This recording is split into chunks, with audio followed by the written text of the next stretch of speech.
कशिश और स्वागत है आपका नेक्स्ट 9 न्यूज में। इस खास प्रोग्राम में बात करें हम सपा पार्टी को लेकर। क्योंकि यहाँ पर मुलायम सिंह यादव के निधन हो जाने के बाद से लगातार खबरें आ रही है कि क्या शिवपाल और अखिलेश एक साथ हो पाएंगे, क्या यहाँ पर अखिलेश खुद को राष्ट्रीय स्तर पर स्थापित कर पाएंगे। बहुत सारे सवाल यहाँ पर अखिलेश यादव को लेकर खड़े होते नजर आ रहे हैं। लेकिन इस बीच यहाँ पर एक और सवाल सामने आया है कि लोकसभा चुनावों में क्या होगा। वो इसलिए सामने आया है क्योंकि यहाँ पर कहीं ना कहीं माना गया कि अभी तो उपचुनाव है मैनपुरी में, जो गढ़ माना जाता है मुलायम सिंह यादव का, वहीं पर परिवार आमने सामने नजर आ सकता है। इस तरीके की बात कही जा रही है। क्यों? क्योंकि अखिलेश यादव के पास तो 5 ऑप्शन है, जिसमें अखिलेश खुद है, डिम्पल यादव है, शिवपाल सिंह यादव है, तेज प्रताप सिंह है, तो वहीं पर धर्मेंद्र यादव है। अब धर्मेंद्र यादव को तो टेस्ट किया था अखिलेश यादव ने, जिसमें हार का सामना करना पड़ा था अखिलेश को। बात की जाए वहां पर खुद को लेकर, तो यहाँ पर कहीं ना कहीं वो अभी मुखिया बन चुके हैं सपा पार्टी के। तो वहीं पर तीसरी बारी आई शिवपाल सिंह यादव की। तो शिवपाल यहाँ पर अपनी प्रसपा को मजबूत करना चाहते हैं, ना कि सपा को। अब बारी आती है तेज प्रताप सिंह की। तो तेज प्रताप सिंह अपनी अलग ही दिशा में चलते हैं, वो कभी भी अखिलेश यादव की बात नहीं मानते। तो कौन बचा है यहाँ पर? सिर्फ डिम्पल यादव। अब डिम्पल यादव अगर मैनपुरी चुनाव लड़ती है, मैनपुरी सीट से चुनाव लड़ती है, और अगर वो जीत हासिल कर लेती है, तो यहाँ पर कहीं ना कहीं कुछ बड़ा बदलाव देखने को मिल सकता है सपा पार्टी में। अब वही दूसरी तरफ देखा जाए अगेंस्ट में कौन है, विपक्ष में कौन है, तो यहाँ पर विपक्ष में भाजपा है। अब जिसमें कहीं ना कहीं कयास लगाया जा रहा है कि शायद अपर्णा यादव को मौका दे सकते हैं यहाँ पर भाजपा, क्योंकि अपर्णा यादव भी लगातार काम करती नजर आ रही है, जमीनी स्तर से काम करती नजर आ रही है वो भाजपा पार्टी के लिए। जब वो भाजपा में आई थी तो उन्होंने कहा था कि मुझे उसी राह पर चलना है जिस पर पीएम मोदी और सीएम योगी चलते हैं। तो कहीं ना कहीं माना जा सकता है कि अपर्णा यादव को उतारा जाए मैनपुरी सीट से। तो डिम्पल और अपर्णा अगर आमने सामने होते हैं तो कहीं ना कहीं रिश्ते में दरार आ सकती है, जितनी आई हुई है उससे ज्यादा, और परिवार में और भी ज्यादा अनबन देखने को मिल सकती है। ये तो हमने आपको जानकारी दी कि अगर मैनपुरी सीट पर ऐसा होता है तो क्या होगा। लेकिन अगर ये देखा जाए कि अगर यहाँ पर मोदी के नाम के चेहरे पर ना चुनाव लड़ते हुए अगर जीत हासिल करनी है भाजपा को, तो कहीं ना कहीं कुछ और कदम भी उठाने पड़ेंगे। लेकिन अगर लोगों ने ये सोचा कि मुलायम सिंह यादव ने हमारे लिए कितना कुछ किया है, और उसी के सोचते सोचते हैं लोगों ने वोट डाल दिया, तो कहीं ना कहीं देखा जा सकता है कि डिम्पल यादव भी जीत हासिल कर सकती है। अगर डिम्पल यादव मैनपुरी से सीट हासिल करती है, जीत हासिल करती है, तो एक बड़ी जिम्मेदारी उनको मिल सकती है। वो जिम्मेदारी क्या है उस बारे में भी आपको जानकारी देते हैं। बता दें, ऐसे कयास लगाए जा रहे हैं कि डिम्पल यादव यहाँ पर कहीं ना कहीं आने वाले समय में सपा की कमान संभाल सकते हैं, यानी कि जो जिम्मेदारी इस वक्त अखिलेश यादव के हाथों में है वो जिम्मेदारी डिम्पल यादव को मिल सकती है। क्यों? क्योंकि अगर आप हमारी खबरें देखें, हमारी खबरों में कमेंट सेक्शन देखें, तो उसमें सिर्फ और सिर्फ लोग यहाँ पर जयकारा लगाते हैं एक माता रानी की तरह। यहाँ पर सिर्फ और सिर्फ डिम्पल यादव के लिए लोग डिम्पल यादव को ही ज्यादा पसंद करते हैं, इतना अखिलेश और अपर्णा और शिवपाल को नहीं, जितना डिम्पल यादव को जनता का प्यार मिलता हुआ नजर आता है। तो यहाँ पर लोगों ने साफ कह दिया कि डिम्पल यादव में वो ताकत है, वो मजबूती है, वो जज्बा है, जिससे वो सपा पार्टी की कमान संभाल सकते हैं, जिनको देखकर ये लग सकता है कि हाँ वो फीमेल यानी कि महिला मुलायम सिंह यादव है। इस तरीके की बात उनको लेकर कही जा रही है कि उनमें वो ताकत है कि वो पार्टी को मजबूत कर सकती है, वो परिवार को मजबूत कर सकती है। अब उसी को लेकर कुछ खबरें भी सामने आई है, कुछ स्टेटमेंट सामने आए हैं यहाँ पर लोकसभा चुनाव को लेकर। तो चलिए आपको बताते, थोड़ी सी जानकारी देते हैं लोकसभा चुनाव को लेकर कि क्या तैयारियां चल रही है उत्तर प्रदेश में और क्या होने वाला है आगे आने वाले समय में।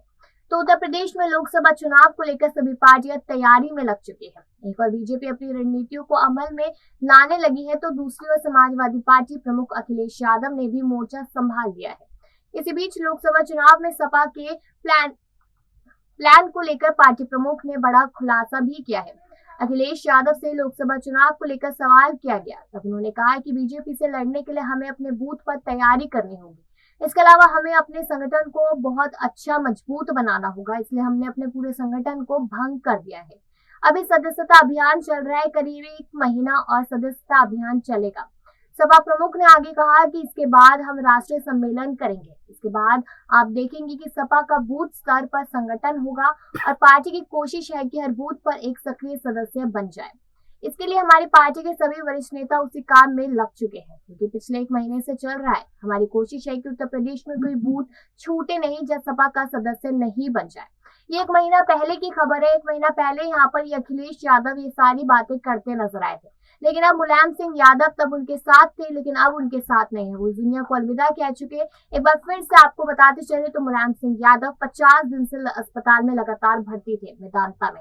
उनका 10 अक्टूबर को निधन हो गया था। 8:16 पर मेदांता अस्पताल के आईसीयू बेड पर उन्होंने आखिरी सांस ली थी। उसके बाद तो ऐसा लगा कि छत्र छाया पूरी तरीके से हट गई हो मुलायम सिंह यादव की अखिलेश यादव पर से।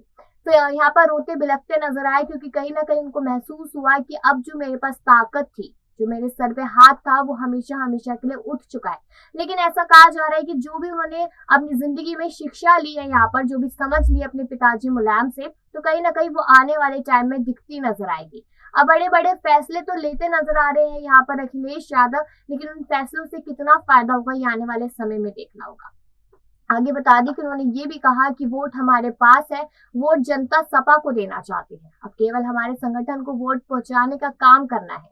हम बीजेपी को हराने में कामयाब हो जाएंगे, क्योंकि बीजेपी के अंदर इतना झगड़ा है जिसकी कोई कल्पना भी नहीं कर सकता। नए मंत्री बने हैं जिसके कारण पुराने मंत्री दुखी बैठे हैं। ये पहले मुख्यमंत्री ऐसे हैं जिनके कहने से मंत्री नहीं बने। सुनने में आ रहा है कि जितना मंत्रियों की बुराई हो उतना ही ये मुख्यमंत्री खुश होते हैं।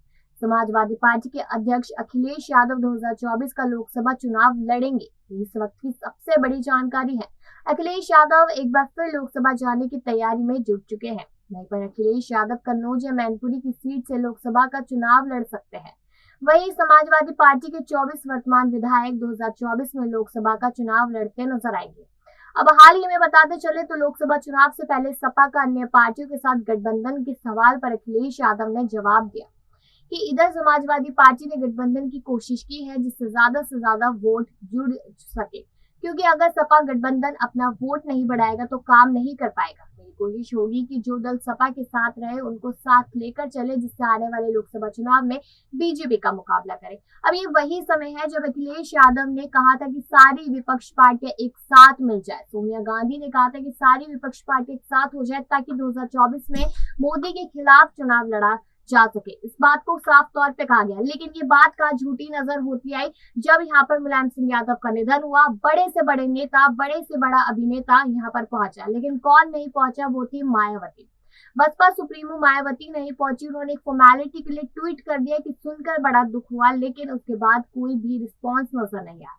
ये क्यों? क्योंकि ऐसा कहा जा रहा है कि एक बार तो यहाँ पर मायावती ने कहीं ना कहीं झुकाव दिखाया था सपा की तरफ, लेकिन उसके बाद जिस तरीके से वो भाजपा की तरफ झुकाव दिखाने लगी, उस वजह से उन्होंने सोचा कि कहीं ना कहीं जाना यहाँ पर व्यर्थ ही साबित होगा, तो ना ही जाया जाए तो ही बेहतर। इसलिए मायावती पर लगातार सवाल उठते नजर आए।